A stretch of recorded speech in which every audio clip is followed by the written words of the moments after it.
Pakistan peoples party के मरकजी रहनुमा कमर जमान कायरा ने शिकवा किया है कि हुकूमत ने हमारे साथ जो मुआहदे किए उस पर अमल नहीं किया जा रहा।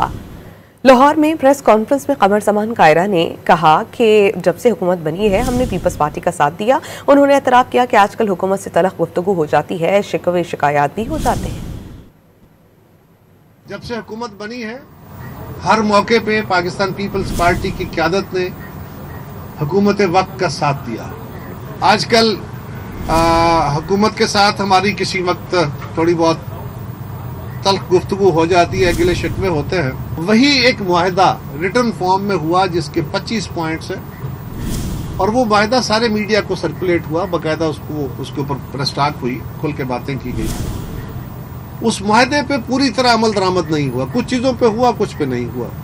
हम कोई नया मुतालबा नहीं कर रहे, हम सिर्फ ये कह रहे हैं कि वो जो हमारा पहले से तयशुदा एक इशू है उसके ऊपर अमल दरामद किया जाए।